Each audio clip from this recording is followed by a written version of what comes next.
Os carros que o Brasil criou, mas nunca existiram. Você sabia que a Ford já tinha um rival pronto para o Volkswagen Nivus aqui no Brasil? E que a Volkswagen quase lançou um Gol turbo de 16 válvulas antes mesmo do famoso GTI. Por anos, nosso país não apenas montou carros, ele inventou futuros automotivos. Protótipos incríveis, com tecnologia de ponta, nasceram nas garagens secretas da Ford e da Volkswagen. Mas a história não acabou nas ruas. Neste vídeo do playlist, Lendas da Garagem, vamos descobrir 7 carros brasileiros que foram sabotados pela burocracia, pela matemática fria das empresas ou por decisões que mudaram o mapa. Prepare-se para conhecer os projetos que o Brasil criou, mas que, por algum motivo, alguém decidiu que não deveriam existir. O Volkswagen Santana Tecno nasceu como uma provocação silenciosa.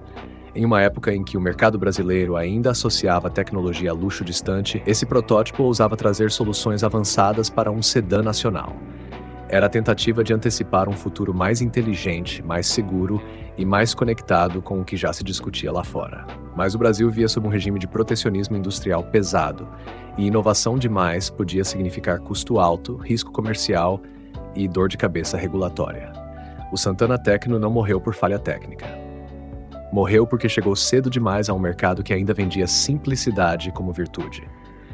Já o Volkswagen Gol GT de 1983 é quase uma ironia histórica. Antes mesmo de o GTI se tornar um ícone nos anos seguintes, existiu um protótipo que já apontava esse caminho. Um Gol com desempenho, motor turbo compressor de 16 válvulas, proposta esportiva e alma diferente do padrão popular. O problema não era o carro, era o contexto. Produzir algo assim exigia ajustes industriais, logística específica e uma aposta comercial que naquele momento parecia ousada demais. O projeto ficou na gaveta, enquanto o conceito de esportividade nacional aguardava alguns anos para finalmente ganhar permissão de existir. O VW Bewee talvez seja um dos casos mais simbólicos dessa história. Um protótipo quase secreto, híbrido em essência, que utilizava soluções improváveis, como a traseira inspirada no Fiat Uno, e antecipava ideias que só se tornariam realidade muito tempo depois, no Volkswagen Fox. Era um exercício de criatividade pura, típico de um Brasil que, impedido de importar, precisava inventar. Mas o projeto caiu em um momento delicado, o da Auto Latina. Com a mudança estratégica da união entre Volkswagen e Ford, o VWBA não foi rejeitado pelo mercado, foi descartado pela planilha. E isso, sim, me dá raiva. Se você também se surpreende com a quantidade de talento que o Brasil engavetou, clica aí e me conta nos comentários. Qual desses projetos te choca mais? O VEMP, Veículo Militar Protótipo, mostra um Brasil que ia além do automóvel civil. Desenvolvido pela Volkswagen no início dos anos 1970, o projeto atendia a uma licitação do Exército Brasileiro e chegou a ganhar forma concreta. 2 unidades reais, uma com tração 4x4 e outra com tração traseira. Era robusto, funcional e pensado para as condições do país. Ainda assim, perdeu a disputa. E quando perdeu, não houve segunda chance. O VEMP foi cancelado e engavetado, levando com ele a chance de o Brasil desenvolver uma identidade própria em veículos militares leves. O Ford Del Rey 2 representa o futuro que quase foi. Estudos avançados indicavam a evolução natural de um dos sedãs mais respeitados do país. Mas, no contexto da Auto Latina, decisões começaram a convergir. Em vez de desenvolver um Del Rey totalmente novo, optou-se por algo mais racional, um sedã baseado no Santana, o Versalhes. O projeto próprio da Ford foi abandonado, e o resultado dessa escolha estratégica apareceu depois nas ruas, com outro nome e outra identidade. O Del Rey 2 não morreu por incapacidade, foi sacrificado para evitar redundância interna. O SUV Coupé da Ford é um exemplo mais recente, e talvez o mais doloroso.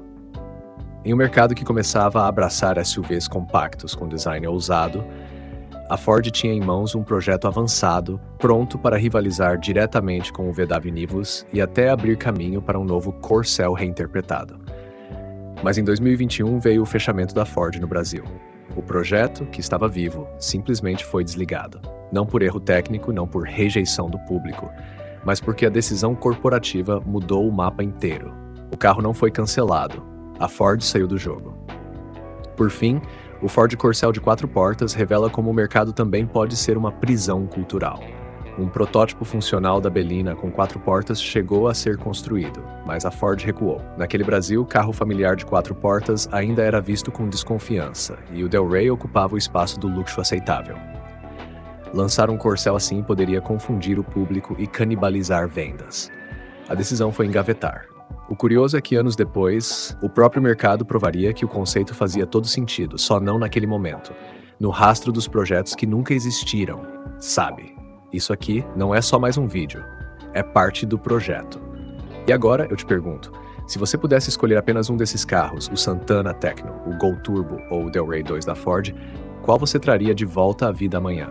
Deixa sua resposta aqui embaixo, nos comentários. E a tua presença é o que dá sentido a tudo isso. Vai além. O clique é o sinal de que essa mensagem te alcançou. A sua interação é onde tua voz ecoa, onde nasce o diálogo que transforma. É o compromisso de seguir junto, passo a passo, nessa trilha de descobertas. E se quiser ir ainda mais fundo, vem fazer parte dessa família que cresce com respeito, visão e propósito. Você importa. Cada um aqui importa. Gratidão imensa por me permitir fazer parte do seu momento. A verdade está em movimento. E juntos, vamos além. Sempre.